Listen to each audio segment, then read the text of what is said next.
Well, the polls have shown it has been both a very rough week for Donald Trump and a, well, maybe perhaps a little bit better week for Hillary Clinton. Take a look at the latest Fox News poll. It has Hillary Clinton up 10 points, 49 to 39.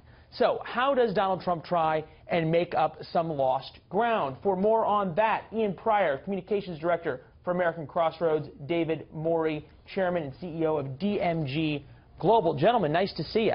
Hi, Leland. How are you? Doing well. Good to be with you, Ian. Nice to see you. All right, so Ian, first to you. Is it possible to make up these 10 points, or is this sort of the end? Oh, it's certainly possible. You know, the question is, when is it going to happen? I mean, Donald Trump needs to stop throwing the ball to the other team. We're in August. These things have happened before where he's gone off message or he's been undisciplined and he's been able to recover. And let's be honest here. He is not running against a strong candidate. Wait, Ian, you say he's been able to recover, but never before, even in the primaries, has he gone through a time where his poll numbers just plummeted like this. Well, again, let's look at the DNC bounce that Hillary got, and we had 10 days, which I'm not going to sugarcoat it, were probably the worst 10 days of Donald Trump's campaign. But once we get into September, things could be different. He's going to have to work harder at staying disciplined. He's going to have to start airing ads. That's one thing that he hasn't been doing. We saw a big missed opportunity here with Hillary Clinton coming out and lying to Chris Wallace. That should have been supplemented with ads from the Trump campaign by Monday. The fact that it wasn't is concerning, but if he can get up there with a paid advertising campaign, he can make up some of this ground. Yeah, and we just saw an ad come out late yesterday afternoon from them on this very issue. David, we had a guest on in the last hour saying Clinton's team is sort of perplexed by her continued denials and obfuscations when it comes to the email scandals, to the point the Washington Post is now giving her four Pinocchios. Why? Why is the Clinton campaign not trying to capitalize on this Donald Trump thing and instead allowing itself to be caught up in these continued lies? Well, I think they're going to move past that very, very quickly, and they'll need to. The more they talk about emails, the worse it gets, unless there's some kind of new news and they have to respond to something. I mean, she's talking about some complicated legal issues that the American people don't understand, perhaps. Out of 30,000 emails, David, it's not that complicated. Either she had classified information on her server or she didn't. She told the American people she didn't. The FBI director says she did, and she continues to say, I didn't. That's not that complicated. Well, I disagree that it's not that complicated. It's a pretty complicated issue. Number one, the FBI director said there was no intent, which is why there was no indictment. Number two, he said she told the truth to the FBI. And number three, he said it was extremely careless. And she has then agreed with the first two, and she's characterized extremely careless as I'd never do it again. It was a big mistake.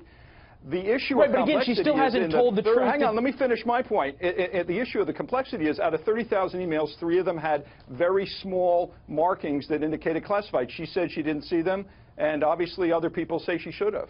Ian, why are we not hearing Donald Trump just hammering away at this issue and saying, look, if the FBI director calls you careless, how can you be president, and on these kinds of things? When Trump's on the stump, we don't hear about these issues. Why not? Well, we should. I mean, I think the problem is that he's getting distracted with all these other side issues. If I were to advise Donald Trump, I'd say you should be talking about 4 things on the stump, right? The economy, national security, immigration, and Hillary Clinton. And that's it. If you're not talking about those 4 things, you're not winning. Those 4 things are ripe for Trump, and he needs to be focusing every single bit of his energy on that, not getting in fights with, you know, members of House leadership or incumbent senators running for re-election. Or Gold Star family. Exactly. It's interesting when you look at sort of a deeper dive in these poll numbers. We know Team Clinton does a lot of polling. We know Trump says, why should I pay for polling when the media does it for him? We've done a little bit of polling, put some of these numbers up. Honest and trustworthy. Noteworthy that only 36% of the American populace trusts whoever the next president is going to be, whether it's Clinton or Trump. Same number there. About 2/3 say they do not think the next president will be honest and trustworthy. So why the big difference between Clinton and Trump in preference? Take a look at the next poll. Who has temperament to be the next president of the United States? Clinton, yes, she has the temperament, 64%. Trump only has 37% of Americans saying that he has the temperament to be president. Interestingly enough, about 37% of Americans support him in the latest Fox News poll. Ian, possible to turn that kind of number around in the next 3 months? Yeah, I think it's absolutely possible. I think, again, one of the things that's been disappointing is that the convention was viewed as a reset opportunity for Donald Trump to go out there and show that he has the temperament, to show that he has the vision. And I think he did an excellent job. I think his speech was very good, and it showed his vision. But unfortunately, this latest, controversy distracts from that. So he does have the opportunity to go back to convention Donald Trump, get his message out there, show that he has the temperament, and he can improve that. Because the bottom line is Hillary Clinton's trustworthy numbers, they're baked in. They're not getting any better. People just don't trust her, and her lying has now gotten to pathological levels. David, I'm going to give you the last word on this in the sense that is Team Clinton worried that if all of a sudden Donald Trump does get on message, all of a sudden Donald Trump does start speaking off a prompter and going after Clinton on the 4 issues that Ian just talked about, are they worried that she could be in trouble, or do they feel like they're pretty confident right now? No, they should be worried because operating as an insurgent, which is the way to win a campaign, we have found, and the ones that we've won, is the only way to operate. You've got to be a little paranoid. I mean, both candidates are unelectable in some ways.